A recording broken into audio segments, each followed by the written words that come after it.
Now available, the Max Out Mindset Volleyball video series. 7 PowerPoint-driven sessions taught by Dr. Widman covering preparing your mind for battle, max out your mind, and max out your team. An actionable workbook with over 100 questions. Over 45 videos from some of the best athletes, coaches, teams, and leaders in the world. Numerous lessons from some of the best to coach or play in the NFL, NBA, WNBA, and the NCAA to help validate all the Max Out Mindset principles. For more info, visit maxoutmindset.com. Welcome to the Max Out Mindset podcast with your host, Coach Jess.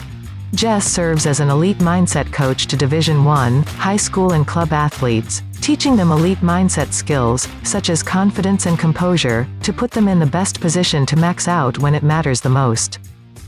Hey everyone, welcome to the Max Out Mindset podcast. Coach Jess here, and I am really excited because we're going through a lot of great guests on our show. And what's really nice is that I have a very special one in Norah Sis. She's an outside hitter for Creighton University. They're in Omaha, Nebraska. And let me just tell you some of the really cool things that she's accomplished and why we have her joining us today. So Norah, you were the 2002 Big East Player of the Year. You also had the opportunity to win a gold medal with the USA team under 21 program there, and you won the Pan American Cup, which was super exciting to watch you kind of gel with that team and play with other high-performing elite athletes. And then you also, as a true freshman, were third team AVCA All-American. And so, Norah, you're on with me because one, you're super special to my heart, but our mentoring journey, our training journey, right, has gone back to when you were 17 years old. And I want the audience to know a little bit more about how did you choose volleyball as a sport, because you're a multi-sport athlete, and then why volleyball? And we'll just go from there. So Norah, welcome. Thank you. Oh my gosh, why volleyball? Well, my mom played at KU. And so I think I just grew up like playing with her in the backyard. She would take me to camps that she was helping coach at. And I just fell in love with it at such an early age. I was also playing soccer all of my life. And then high school, I did track.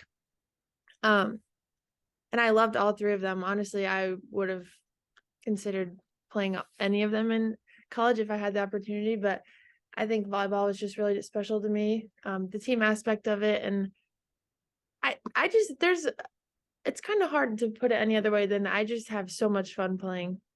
Like, I think that anyone that plays with me is like, I don't know, I'm just so goofy and weird all the time because I'm just having so much fun and I just love it. I love being competitive and getting to play.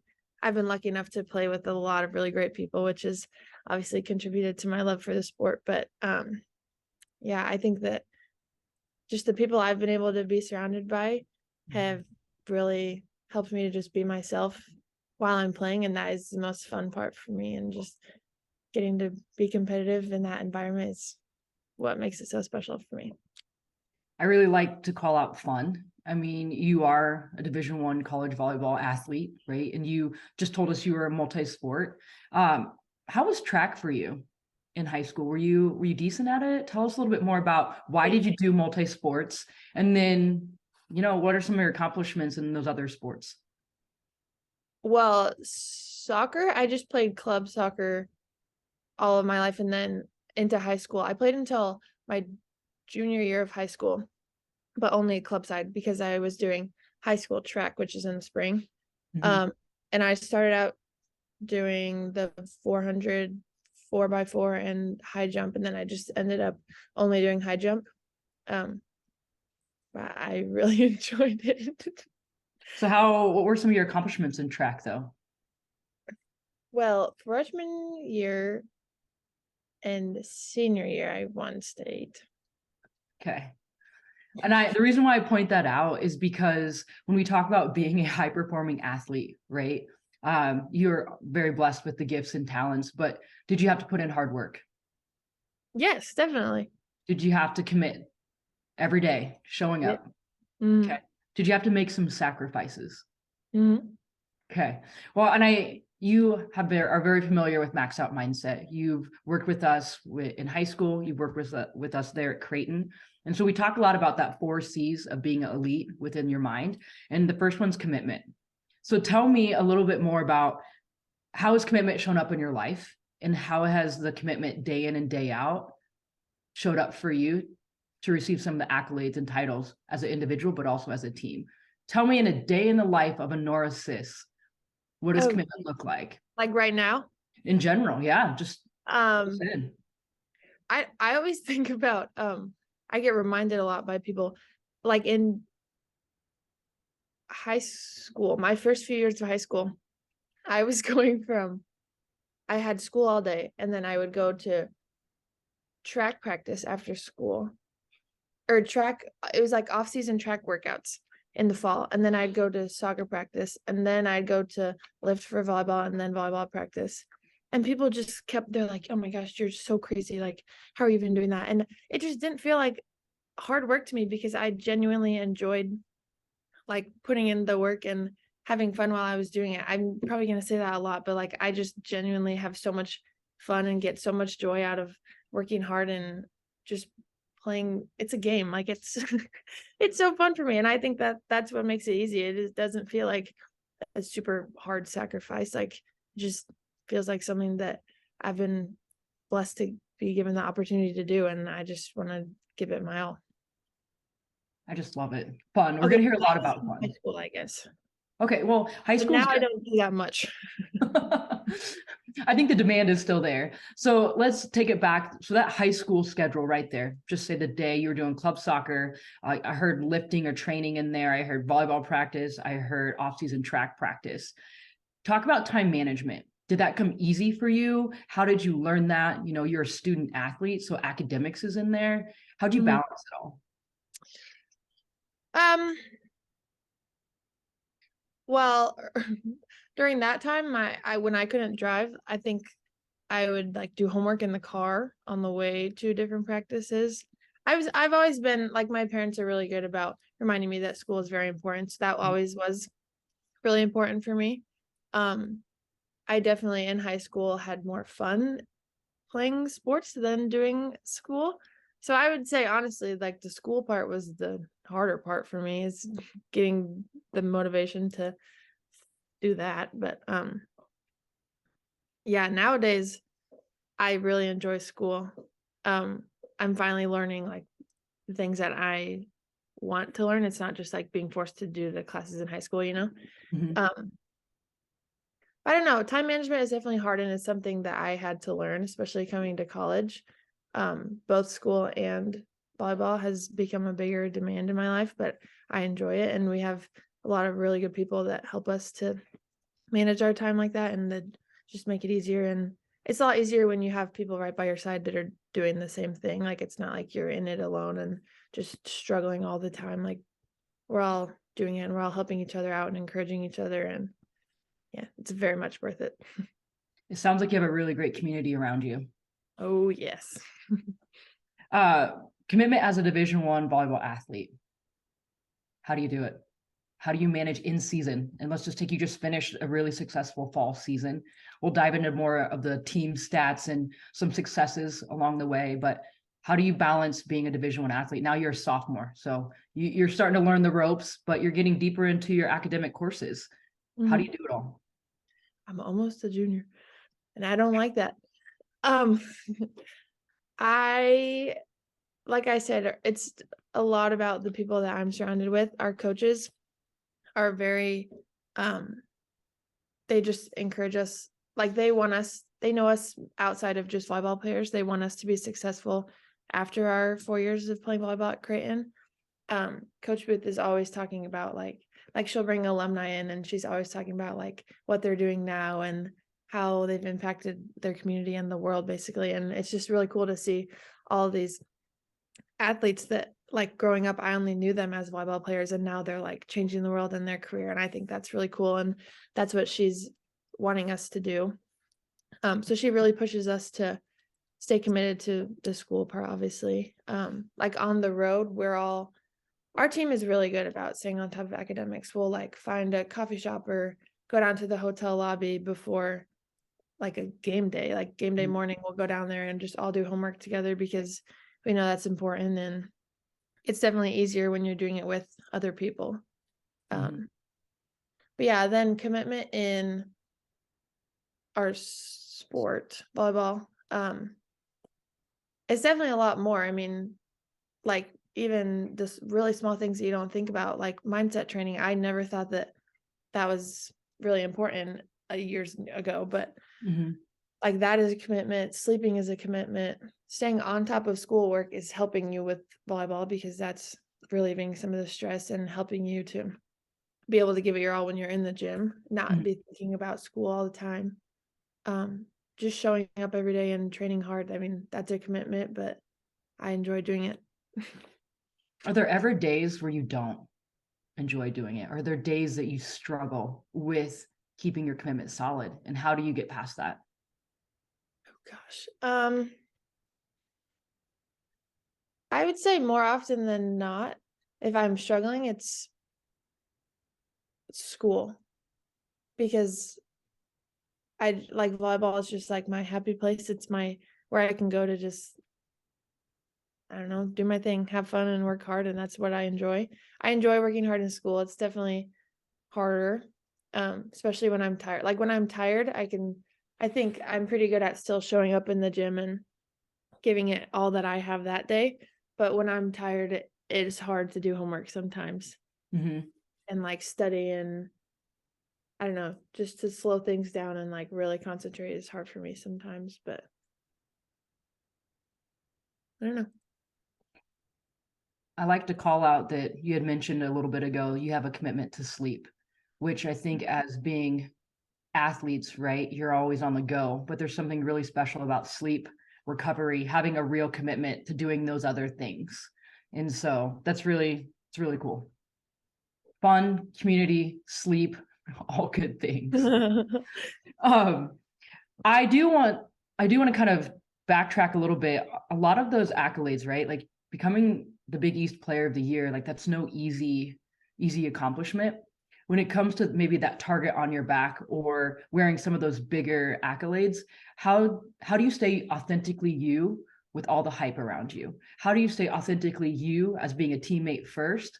Because I know sometimes when the bright lights come on and all of these awards come at you and your individual success, I think you do a really good job at staying humble and being team first. But I want to hear in your own words, how do you handle the hype and how do you continue to be Norah?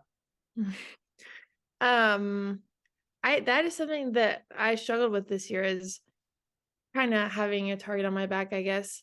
Like, I don't know. I think something that really is not fun about sports is all the media and all of the accolades and everything. Like going into the season, they'll come out with like preseason, blah, blah, blah, preseason, blah, blah. And I don't know. I think that puts a lot of pressure and expectations on people to perform. And that's really at the end of the day not what it's about. But yeah, that's definitely something that I struggled with. And I mean, I'm sure we'll talk about this more, but like confidence stemming from that expectation is something that I struggled with a lot.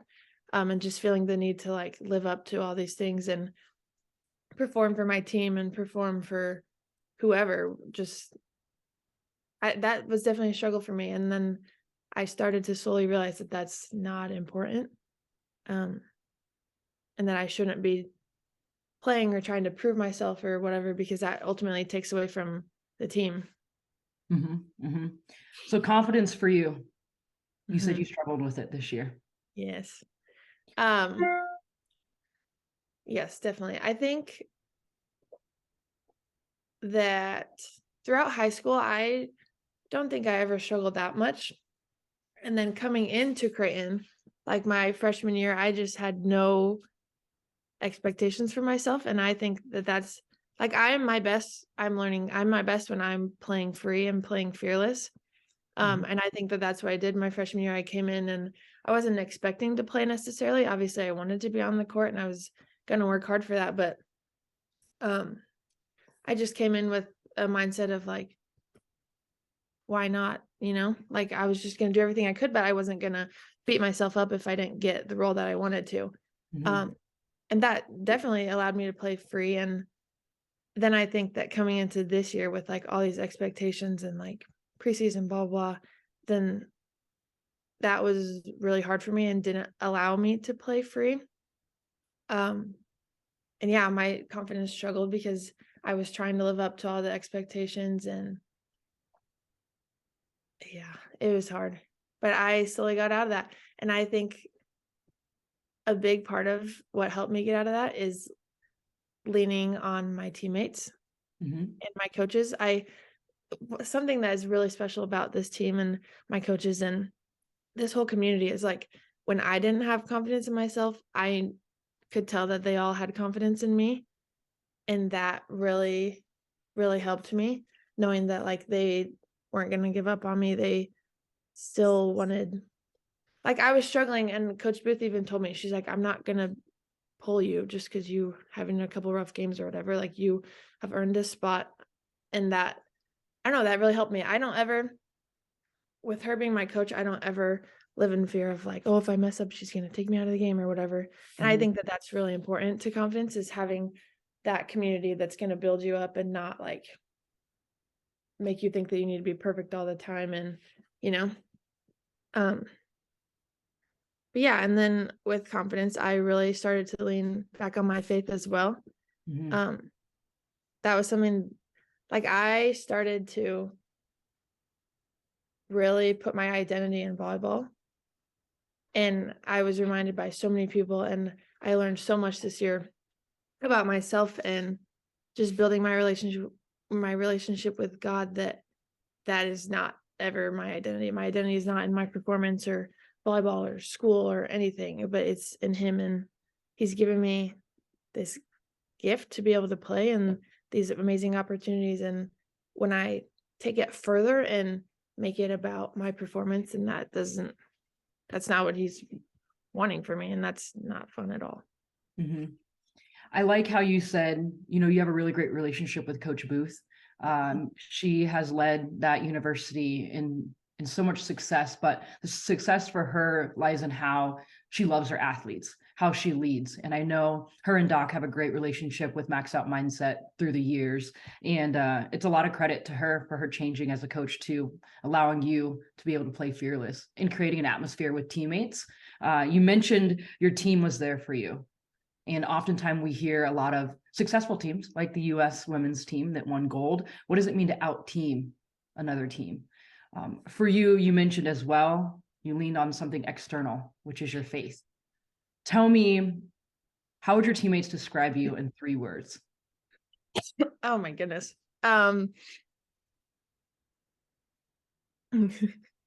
Probably goofy.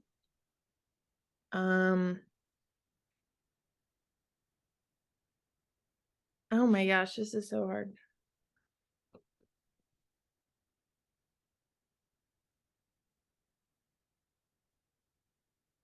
I don't know.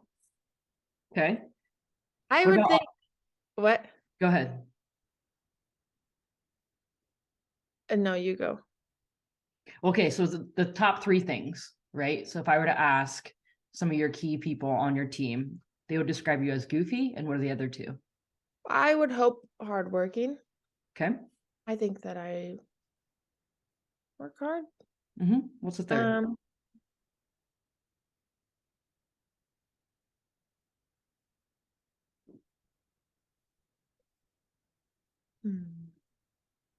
If I was your teammate, I would say that you're authentic.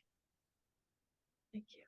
Because, right, and we talk about out team. How did you get to a level? I mean, you didn't play high school volleyball with any of your college teammates, is that correct?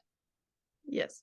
Okay. How did you become so vulnerable with your team to be able to lean on them when your confidence wasn't there? And for you to take that next big swing, how in the world did you get that vulnerable? Or you talk about out teaming, or possibly what ultimate trust was established this season. How did you do that? How were you a great teammate in leading that? You obviously had to be vulnerable to let them in, to know you, to be there for you.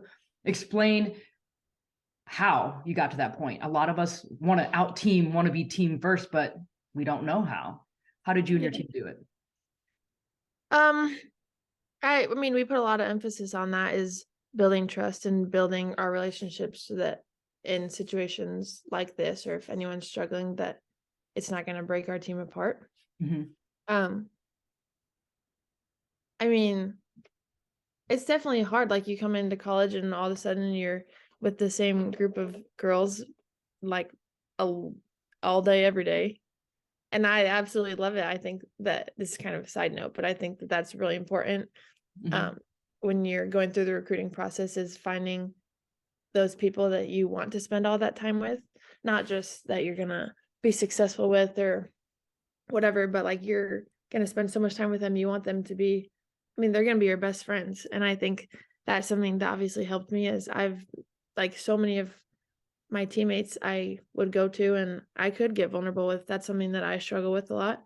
But I've just built those relationships and we've all helped each other because we know, I mean, a lot of us have the same struggles, like we do the same thing. I mean, along the same terms as each other, like we're all student athletes. And I think that Coach Booth also, all of our coaches have given us that kind of expectation that we're a team. We need to be there for each other. We need to pick each other up. It's not about us as individuals, but as us as a team. But yeah, we just put a lot of emphasis on building relationships, not just with the people that we're already close with, but with everyone on our team, because ultimately that's how you're going to be successful as a team. So you did see success about being a team. What did that look like this past year for you? Individually and or as a team? Yeah. Definitely individually when I was struggling.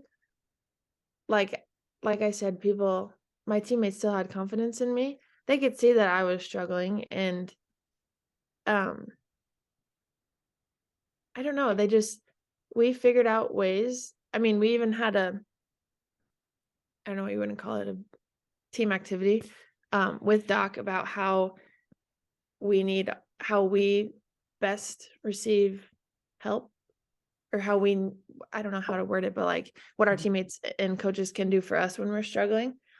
And so we all went around and said that, and we would we'd get vulnerable and we'd share things that maybe we hadn't told each other before, and we'd say how our teammates can help us. And you could see that people were being really intentional about that when I was struggling, or when someone was struggling on the team. I noticed people picking them up in the ways that we had talked about earlier. It wasn't just an activity to whatever, get it over with, but that was something that I think a lot of us actually learned from and you started using, and that really brought us together. And I'd like to call out that team exercise we do with a lot of teams about, one, how do you handle stress? What is your physical tell sign? Some grab their jerseys or some start, shaking with their hands. But through that exercise, you're able to be vulnerable and say, this is what I need from my teammates. This is what I need from my coaching staff. And so I think Creighton was probably one of the best teams that embraced that this season. Doc has shared a lot of great successful moments with your team, and we got to see that displayed on the court as well on the big screen TV. One of the cool things I always like to highlight about you, Norah, is your ability to move through composure in those big moments. Have you always been composed? How did you learn composure? I mean, I know you play pin at a Division I volleyball program. You take a lot of swings, a lot of leadership demand is on you. Obviously, there's a lot of success for you and your team. How in the world do you stay composed? How did you learn it? What training or work have you done to establish that? That is a good question.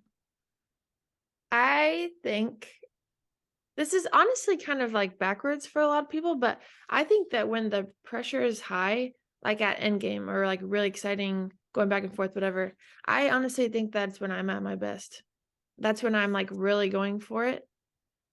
I don't know whether it's composure or just I get really competitive, because I'm not always like that in the beginning of games or when things are slow. And that's something that I'm working on being more consistent in, because I don't know, I want to go after it all the time, not just at the end when it matters, But I don't know. I think that especially this team this year, we talked a lot about our huddles. And like when things got rough or like when we felt a little bit frantic, like we were being intentional about coming into the huddles and saying something, like looking each other in the eye, taking a deep breath and saying something meaningful rather than just because a lot of times in volleyball we'll just like come in and we'll be like, yeah, like got the next one, blah blah, and then go out and like then make an error again or something. But we tried to stay composed as a team and like bring it together and actually talk about something meaningful and then move forward intentionally as a group. But yeah, I don't know. I don't know if I've ever trained composure. I think it's more just like my mindset switches and I am like, I wrote on my wrist this year, I started writing fearless because that is something that I needed to remind myself of, because when I was losing confidence or wasn't feeling super aggressive, that is what it was stemming from, is I was scared to make a mistake. And so I started writing that on my wrist, and I honestly saw it all the time. Like it was right there in front of me, and that reminded me to just go after it and not be scared. And I think there's a huge takeaway with that, right? Your commitment has always been, I mean, you're an elite athlete. It makes sense to me that in those big moments, you are composed and you thrive and you love those. And I think that's what a lot of us are training to do. But if you didn't have commitment, your confidence wouldn't be high. And then your consistency in those two things results in concentration, and that fourth C is composure. And so I'm just outlining it for a lot of our prospective athletes that are going to listen to you and be like, how did Norah do this? Right. But it's your power of choice to work on those first three C's of that elite mindset. And composure, you talked about eye contact, being intentional, which is also being mindful in those tight huddles. Was there one person talking? Was there a designated person talking? Did you take turns? How did you all do that? That is something that we talked through as a team. I think a couple people went to our coaches and were kind of like, this isn't working. Like our huddles aren't really doing much for us. And then we did talk about that as a team. Because originally we were kind of just coming in and everyone or like multiple people would say something and then nobody would really hear anything. It was just kind of a lot of like, come on, let's go, blah, blah, blah, and then go back to our spots. But we kind of changed that. We were intentional about making eye contact, and we kind of it wasn't necessarily a specific person, but if somebody had something to say, then we would all stop and listen to them rather than all of us sharing something that might not have been as meaningful as the one person that actually like had something that was maybe going to change the game or like change the plan or something. But yeah, that sounds like it's just a trust that's been built. And so when that moment comes, you are all mindful enough to listen first, and whoever has that most intentional advice for that moment spoke. So there's a lot of respect, there's a lot of team first, and a lot of trust. So I always wonder when I watch volleyball on TV, you know, and those teams that want to max out when it matters most, what are they saying in the huddles? You know, oh, I wonder what did Norah tell her team, because you just went on a run of 5, right? You know, we see the result. We don't necessarily see the work it took, right, to get to that result. And so that's why I love having you on here. And I want to take a moment and I want to ask you a little bit more about vulnerability. Sometimes there's a stigma around being a top athlete. You know, you have all of those stats behind your name. I got to do this. I'm fine. I got this. I don't need any help. You know, my 2 questions are, 1, when did vulnerability become something that's not a weakness for you? And 2, is it lonely being a high performing athlete? Oh my goodness. Wait, can you say the first one again? Of course. Sorry. Okay.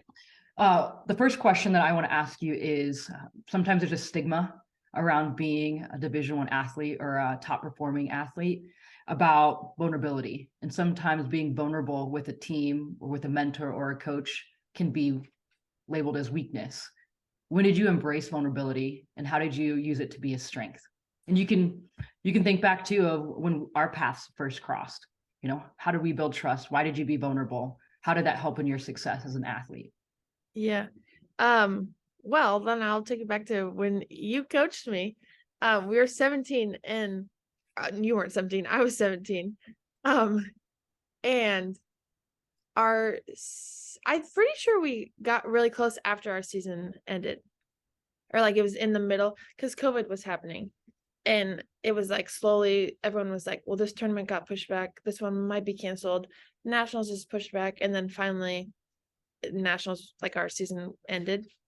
So we only got a few months together, but Coach K, I'm going to call you Coach K. Coach K could tell that I was struggling, that our season, it was more like the uncertainty that I really just was not vibing with. It was really hard for me.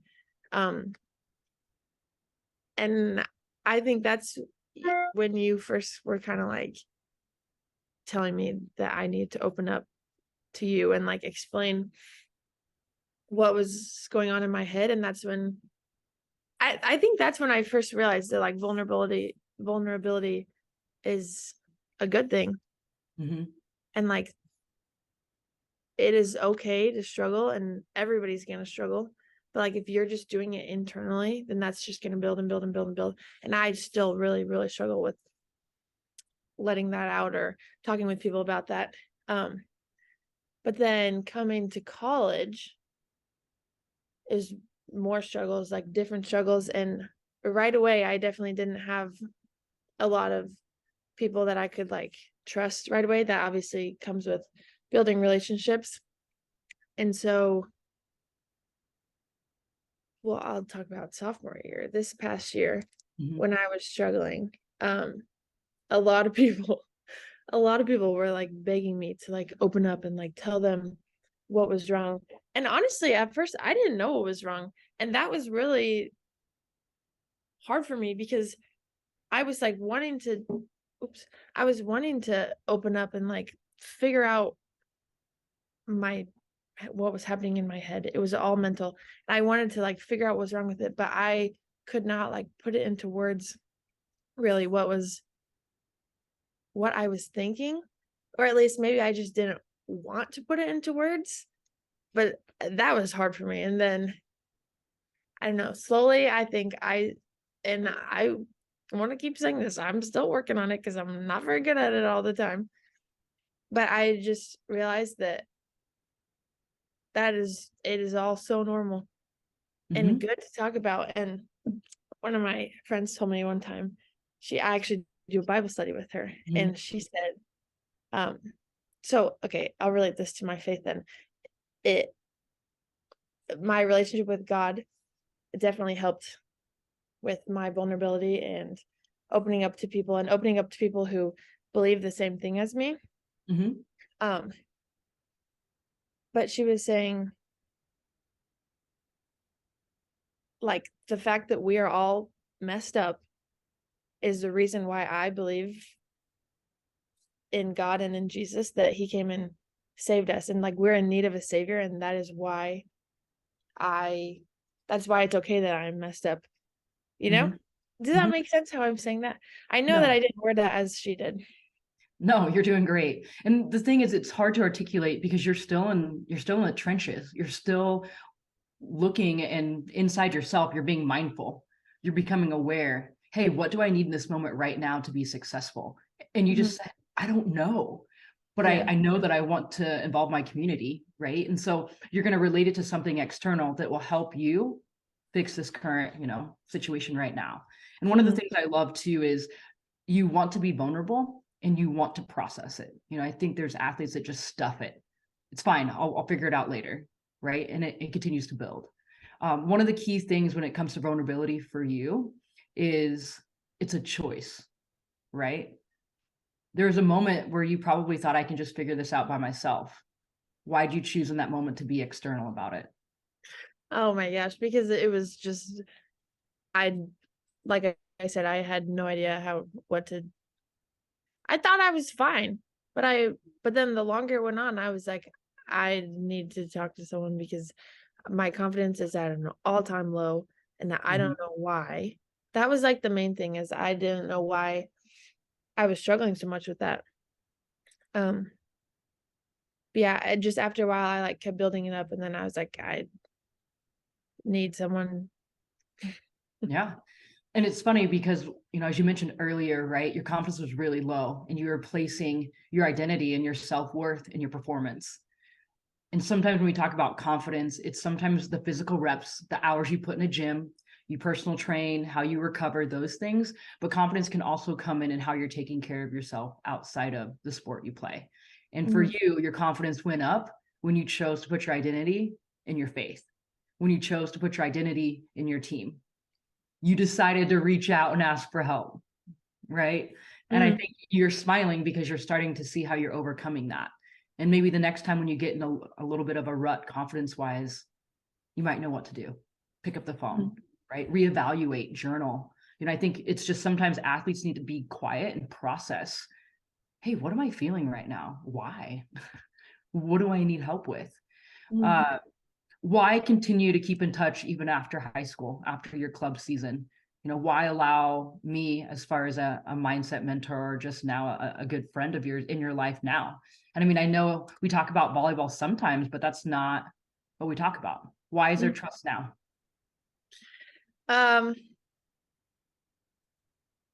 Well, probably just because no, I would say because if people ask me who you were to me, I wouldn't say like, she's this superior who knows everything and is just trying to mentor me all the time. Like, you're one of my really, really good friends. And I think that that's what allows me to have trust in you. And because you're incredibly smart, you know that. And you have so much experience and we're so similar. And you just know how to, you figured me out sometimes more than I know about myself. You figured me out and you know how to put me in my strengths that is authentic to me, as you would say, and not try to change who I am in order to overcome certain things, but do it in a way that makes sense to me and that is going to help me the most. And I just have so much trust in you as a friend, and that obviously helps me with the mentor side of it. Yeah. And I think the cool part about it is you chose to let me in. I think mindset is more than just what we think. It's just, about how I strategy or mind, but sometimes it's a vulnerability, it's relationship. It's, hey, let me help you figure some of that stuff out. I remember a couple of really great conversations we had where you're like, I'm just struggling, and I could just hear it, and there's moments where your people, right? Mentors, coaches, sometimes it can be that athletic trainer that you see every day because you get your ankle taped every day, right? There's really cool relationships that when you're mindful just show up that can impact you to take you farther than you ever thought you could go. So one, thanks for being vulnerable. Thanks for always allowing those people that you trust to help you. And the fact that you can't do it all by yourself.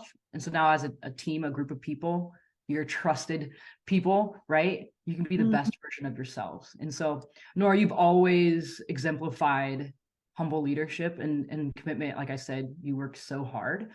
And so my goal is just to be able to bless you along the way is, hey, we don't have to work so hard. Let's just work smarter. Let's take off some of that pressure from you. And that's one of the things I think when you dive into mindset training, it's you being really mindful of who are the voices I need to listen to? What is the noise I need to block out? And then who do I need in my circle to continue to be my authentic self? Right? Love it. Yeah. Okay. So if you could give, I don't know, your 12, 13, 14-year-old self any advice, what would it be? Oh my goodness.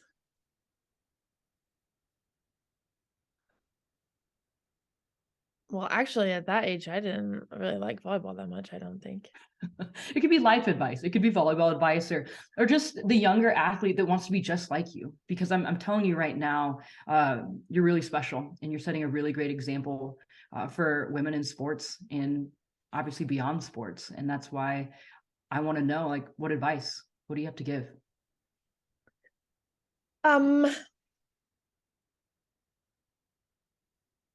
Well, definitely something that has changed the way that I am able to play the sport and enjoy the sport is me learning how to be fearless. I think that something that I struggled with was knowing the difference between, not knowing the difference, but realizing that I can be humble and I can also be confident. And I think that I like really, that's something that I kind of figured out when earlier when I was saying that I couldn't figure out what was wrong. That was something that I did figure out, is like I wasn't allowing myself to be confident because I thought that that was making me not humble. And it was like really confusing, and I didn't really know how to go about that. But then I took that and kind of like, confidence is a good thing to have, and that allows you to play fearless, and that like I've been blessed with the opportunity to play and with talents and whatever, and I want to use that and not just be humble and like quiet about it, but like, I don't know, let the world know that God has given me really cool gifts and I just want to use them, you know? See, but I love it because you just found out, right? To be humble and confident. You can have those two together. And for Yeah. you to not dim the light on the gift he's given you, and you're about ready to just let's go. Like it's an audience of one. Sometimes we talk about, right? For you, that's what makes you successful. That's part of what makes you elite, is that you have that external drive of something else that you're fighting for and that you're wanting to give back and give credit to. That's huge. And I'm excited because I think you're going to get a lot of DMs or a lot of people coming up to you and thanking you for living out your faith and your mission so fearlessly. And I'm on board. I'm on board because I also want to know, how do you be fearless in life, right? And for you, you really found that, and it shows. And if you're not smiling on the court, I get nervous because then I know my girl's not fearless, right? And so Yeah. as long as you're fun and you're team oriented, but so I think your definition of maxing out is what? How would you just describe maxing out for you when it matters most?